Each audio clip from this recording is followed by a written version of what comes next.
வணக்கம். இன்னைக்கு எனக்கு நடந்த ஒரு எக்ஸ்பீரியன்ஸ் தான் இப்ப நான் இதில ஷேர் பண்ண போறேன். நான் எல்லாருமே ரெகுலரா நம்ம பண்ணுவோம்ல, ஒரு ஆப்ல போயிட்டு கேப் புக் பண்ணுவோம். அந்த மாரி தான் இன்னைக்கு நான் ஒரு இடத்துக்கு போணுங்கிறதுக்காக ஒரு ஆப்ல போயிட்டு ஒரு கேப் புக் பண்ணேன்.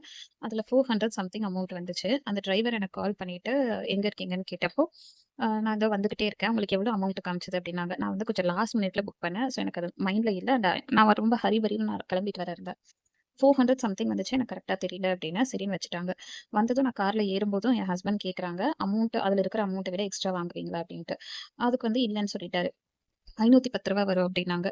It's okay. நான் என்ன நெனச்சேன்னா, எனக்கு எக்ஸாக்ட்டா அமௌண்ட் ஞாபகம் இல்லனால ஒரு 480 ஆர் 90 இருக்கும். எக்ஸ்ட்ரா ஒரு 10, 20 தானே நம்ம குடுத்துருவோம். இட்ஸ் ஓகே அப்டின்ட்டு தான் நான் ஏறினேன்.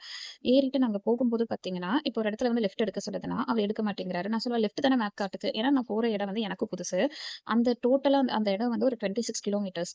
போற வழி ஃபுல்லா அவரும் மேப் பார்த்து தான் ஓட்டிட்டு வந்தாரு. அவருக்கும் எக்ஸாக்ட்டா ரூட் தெரியல.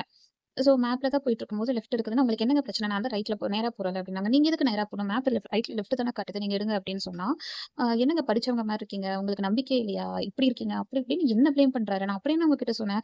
எனக்கும் இந்த ஏரியா புதுசு. உங்களுக்கும் ஏரியா புதுசு. நீங்க யாருன்னே எனக்கு தெரியாது. நான் ஒரு வுமன் தனியா ஐ மீன் 2 கிட்ஸோட டிராவல் பண்ணிட்டு இருக்கேன் உங்க கூட தனியா. நான் மேப் பார்த்து தான் போவேன். உங்க இஷ்டத்துக்கு எப்டி நான் என்னால அலோவ் பண்ண முடியும்? அது எக்ஸாக்ட்டா எனக்கு ரீசன் தெரியல. அவங்களோட அதுக்கு பின்னாடி இருக்கிற காரணம் என்னன்னா, எங்கேயாவது நேரா போயிட்டு, இந்த இடத்துல வழி இருக்கும்னு நெனச்சேன். இல்ல அப்டின்னு சொல்லிட்டு யூ டர்ன் போட்டு வருவாங்க. அதுல ஒரு 2 கிலோமீட்டர் வரும்ல. ஏன்னா கிலோமீட்டர் காசு தான அவங்களுக்கு. அப்படிதான் அந்த மைண்ட் செட்ல அவர் பண்ணாரா எனக்கு தெரியல. இது என்னோட ஒரு வியூகம். அதுக்கப்புறம் உள்ள போயிட்டு என்னோட டெஸ்டினேஷன் வந்துருச்சு. அங்க நான் இறங்குறேன். இறங்கும்போது பில் வந்து 409 அப்படின்னு வருது. ரூ. 510 குடுங்கன்னாங்க. நான் எதுக்கு ரூ. 510 குடுக்கணும்? அதோட அமௌண்டே 409 தானே இருக்கு அப்படின்னு நான் சொன்னதுக்கு அவரு சொல்றாரு, நான் தான் உங்களுக்கு ஏறும்போதே ரூ. 510 சொன்னேன்ல அப்டின்னாங்க. நானும் சொன்னேன். நானும் ஏறும்போதே கேட்டோம்ல, பில் அமௌண்ட்ட விட எக்ஸ்ட்ரா வாங்குவீங்களான்னு அப்டின்னா, அதுக்கு பதிலே சொல்லல. அவங்க பயங்கரமா ஆர்கியூ பண்றாங்க. சரின்னு சொல்லிட்டு நானும் குடுத்துட்டேன். குடுத்துட்டு நான் எங்க கம்ப்ளைண்ட் பண்ணுமோ நான் பண்ணிக்கிறேன் அப்டின்னு சொல்றேன். பண்ணிக்கத்த அப்டின்ட்டு போறாங்க. அது என்ன நான் உங்கள வந்து வாங்க போங்கன்னு மரியாதையா தானே பேசிட்டு இருக்கேன். I don't know that attitude. அதுக்கப்புறமா இறங்கிட்டு அந்த ஆப்ல போயிட்டு கம்ப்ளைண்ட் ரெஜிஸ்டர் பண்ணலான்னு பார்த்தா, அப்படி ஒரு ஆப்ஷனே இல்ல. ஒரு நம்பர் இல்ல, ஒரு மெயில் ஐடி இல்ல அந்த ஆப்ல. அப்ப ஏதாவது ஒரு ஒரு சஜஷன் குடுக்கணும். இல்ல ஒரு கம்ப்ளைண்ட் ரெஜிஸ்டர் பண்ணா என்ன பண்ண முடியும்? உங்க ஆப்ப வந்து நாங்க யூஸ் பண்ணிக்கணும்.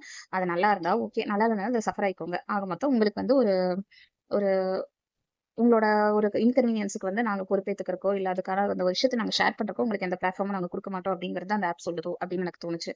ஃபீட்பேக்ன்னு ஒண்ணு வந்துச்சு. அதுல நான் அதுக்கு மினிமமாவது 1 ஸ்டாராவது போடணும். 0 போட முடியாதுங்கிறனால அந்த 1 ஸ்டார்ல போயிட்டு, நான் வந்து அதுல என்ன ஆப்ஷன்ஸ் கேட்டுச்சு, இந்த மாரி எக்ஸ்ட்ரா அமௌண்ட் கேட்டாங்கன்னு மட்டும் தான் என்னால கிளிக் பண்ண முடிஞ்சது. அத தாண்டி எதுவும் பண்ண முடியல.